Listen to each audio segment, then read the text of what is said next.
Lupakan semua film horor yang pernah Anda tonton, karena kisah paling mengerikan dalam sejarah bukanlah fiksi. Selama Perang Dunia Kedua, di sudut terpencil Manchuria, Tiongkok, ada sebuah kompleks raksasa yang dijaga ketat. Dari luar, papan namanya bertuliskan Unit Pencegahan Epidemi dan Pemurnian Air Kuantung, sebuah nama yang membosankan, nama yang dirancang untuk menipu. Tapi bagi ribuan orang yang masuk ke dalamnya, tempat ini adalah neraka terakhir di bumi. Ini bukan unit pemurnian air, ini adalah unit 731, laboratorium rahasia Kekaisaran Jepang yang didedikasikan untuk satu hal, menciptakan senjata biologis paling mematikan, dengan menggunakan manusia sebagai kelinci percobaan.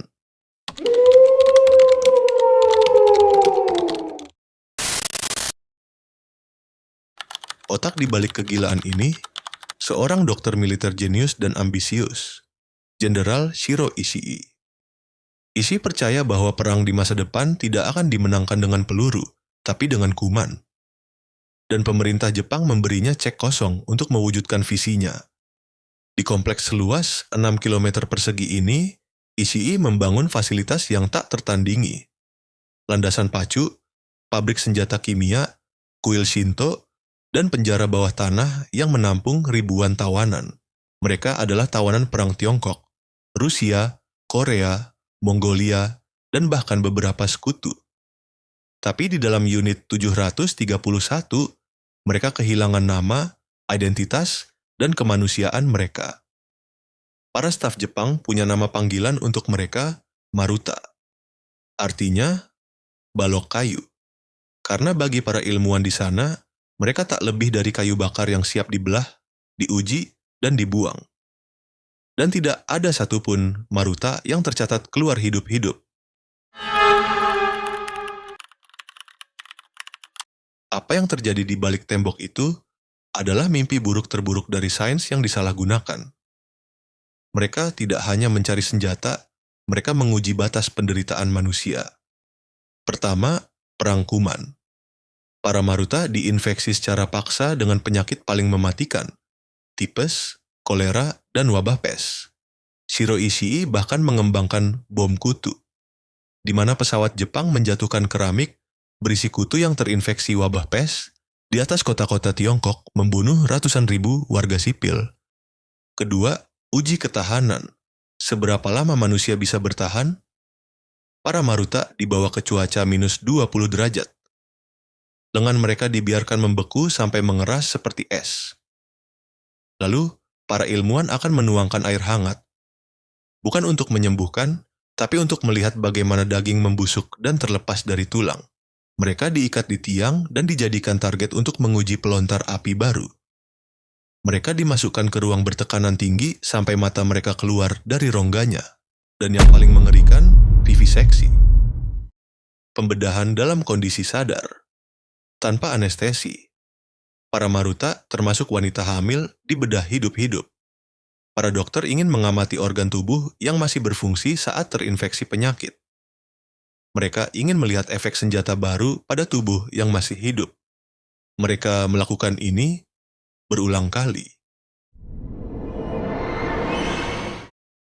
Tahun 1945, Jepang diambang kekalahan. Misi terakhir Shiro Ishii adalah hancurkan semua bukti.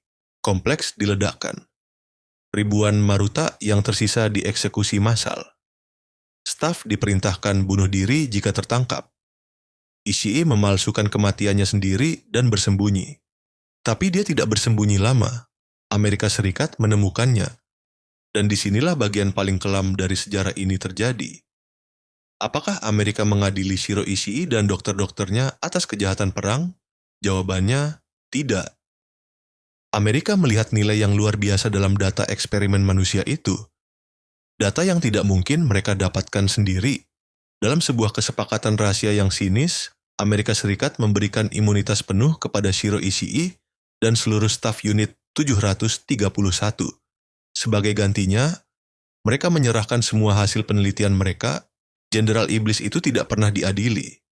Dia hidup tenang dan meninggal karena kanker di usia 67 tahun. Banyak dokternya menjadi tokoh terkemuka di dunia medis, universitas, dan bisnis Jepang pasca perang. Seolah tidak pernah terjadi apa-apa. Selama puluhan tahun, keberadaan unit 731 adalah rahasia umum yang tak pernah dibicarakan. Jepang menyangkalnya, Amerika menutupinya, para korban dibungkam. Hanya dalam beberapa dekade terakhir, berkat kesaksian para veteran yang tersiksa dan bukti yang tak terbantahkan, dunia akhirnya mulai tahu.